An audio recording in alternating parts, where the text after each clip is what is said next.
ഒരുപാട് പേരെ ബുദ്ധിമുട്ടിക്കുന്ന നെഞ്ചരിച്ചിലിനെയും കുളിച്ചു തികട്ടലിനെയും പറ്റിയാണ് ഇന്നത്തെ ഫാമിലി ഡോക്ടർ പറയുന്നത്. കൊച്ചി VPS ലേക്ക് ഷോർ ആശുപത്രിയിലെ gastroenterology senior consultant doctor Maya പീതാംബരനാണ് സംസാരിക്കുന്നത്.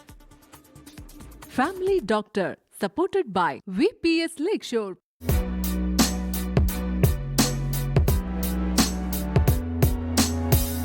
നിങ്ങൾ പലർക്കും നെഞ്ചരിച്ചിൽ അനുഭവപ്പെടുന്നുണ്ടാവും.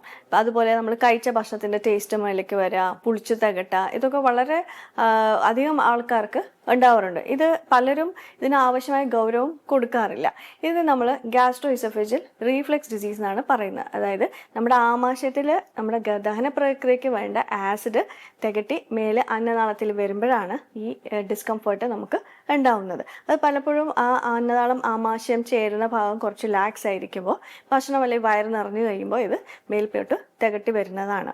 ഇതിന് ഞാൻ പറഞ്ഞ പോലെ സിംറ്റംസ് പ്രധാനമായിട്ടും നെഞ്ചരിച്ചിൽ, പിന്നെ അതുപോലെ പുളിച്ചു തട്ടി വരിക, വളരെ അപൂർവമായിട്ട് ചിലർക്ക് വോയിസ് ചേഞ്ച്, പല്ല് ദ്രവിക്കുക മുതലായ സിംറ്റംസ് ഒക്കെ ഉണ്ടാവും. ഇത് സിമ്പിളായിട്ട് നമുക്ക് ഒരുപാട് ലൈഫ് സ്റ്റൈൽ മെഷേഴ്സിൽ കൂടെ തന്നെ നമുക്ക് ഈ സിംറ്റം റിലീഫ് കിട്ടും. അതിൽ ഏറ്റവും പ്രധാനം, നമ്മൾ കഴിച്ചു കഴിഞ്ഞ് കഴിഞ്ഞാൽ ഒരു മിനിമം 2 to 3 hours കഴിഞ്ഞ് നമ്മൾ കിടക്കാവും. സാധാരണ ഇപ്പോഴത്തെ നമ്മുടെ ലൈഫ് സ്റ്റൈൽ അനുസരിച്ച് ലേറ്റായിട്ട് എണീക്കുക, ലേറ്റായിട്ട് ഡിന്നർ കഴിച്ചിട്ടാണ് എല്ലാവരും കിടക്കുന്നത്. അപ്പോൾ കഴിച്ചു കഴിഞ്ഞാൽ ഉടനെ കിടന്നു കഴിയുമ്പോൾ വയറ് നിറഞ്ഞ് ഈ ആസിഡും ഭക്ഷണവും മേൽപോട്ട് തേട്ടി വരെയും വളരെയധികം ബുദ്ധിമുട്ടുകൾ ഉണ്ടാക്കും.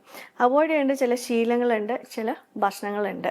അതിലൊന്ന് അവോയ്ഡിങ് ആൽക്കഹോൾ ആൻഡ് സ്മോക്കിംഗ്. ഇത് രണ്ടും നമ്മുടെ ഞാൻ പറഞ്ഞ പോലെ ലോവർ എൻഡിലുള്ള സ്ഫിങ്ക്ടറിൻ്റെ പ്രഷർ കുറയ്ക്കുകയും റീഫ്ലെക്സ് കൂട്ടുകയും ചെയ്യും. അതുപോലെ ചില ഭക്ഷണങ്ങൾ ലൈക്ക് മിൻറ്റ്, പുതിന, fatty food, spicy food, coffee drinkers ആണെങ്കിൽ നമ്മൾ കോഫി മാറ്റി ചായ കുടിച്ചു തുടങ്ങിയാൽ തന്നെ ഒരുപാട് വ്യത്യാസമുണ്ടാകും. അതുപോലെ ഒരുപാട് കൊഴുപ്പുള്ള ഭക്ഷണങ്ങൾ കഴിച്ചു കഴിഞ്ഞാലും ഇത് റീഫ്ലെക്സ് സിംറ്റംസ് കൂടാറുണ്ട്. അപ്പോൾ ഇങ്ങനെ ചില ഫുഡ് ഐറ്റംസ് ഒന്ന് അവോയ്ഡ് ചെയ്യും. ഈ പറഞ്ഞ ലൈഫ് സ്റ്റൈൽ മെഷേഴ്സ് ചെയ്തു കഴിഞ്ഞാൽ ഒരു പരിധി വരെ ഇമ്പ്രൂവ്മെൻ്റ് ഉണ്ടാവും. പിന്നെ സിവിയർ നൈറ്റ് സിംറ്റംസ് ഉള്ളവരോട് ഞങ്ങൾ പറയും കുറച്ചൊന്ന് കട്ടിലിൻ്റെ ഹെഡ് എന്നൊന്ന് പൊക്കി വെക്കാൻ പറ്റും. ഒരു ഇഷ്ടിക ഹൈറ്റ് കൊടുത്ത് കട്ടിൽ ചെറുതായിട്ടൊന്ന് പൊങ്ങുകയും സിംറ്റം റിലീഫ് വളരെയധികം കിട്ടുകയും ചെയ്യും. ഇതൊക്കെ ചെയ്തിട്ടും നമുക്ക് സിംറ്റം റിലീഫ് ഇല്ലെങ്കിൽ ഒരു ഡോക്ടറെ കൺസൾട്ട് ചെയ്ത് കഴിഞ്ഞാൽ വളരെ സിമ്പിളായിട്ട് ആൻറ്റി ആസിഡിറ്റി മെഡിസിൻസ് കഴിച്ചു കഴിഞ്ഞാൽ നല്ല രീതിയിൽ സിംറ്റം റിലീഫ് ഉണ്ടാവുകയും നമുക്ക് നോർമൽ ഒരു ലൈഫ് ഇതിലേക്ക് പോകാനും സാധിക്കും. Family doctor supported by VPS Lakeshore. ലോകത്തെവിടെയായാലും ഏത് സമയത്തും 24 വാർത്തകളും ഓഗ്മെന്റഡ് റിയാലിറ്റി പാക്കേജുകളും എക്സ്പ്ലെയിനറുകളും വിശദമായി കാണാൻ ഞങ്ങളുടെ YouTube ചാനൽ നിങ്ങൾക്ക് സബ്സ്ക്രൈബ് ചെയ്യാം.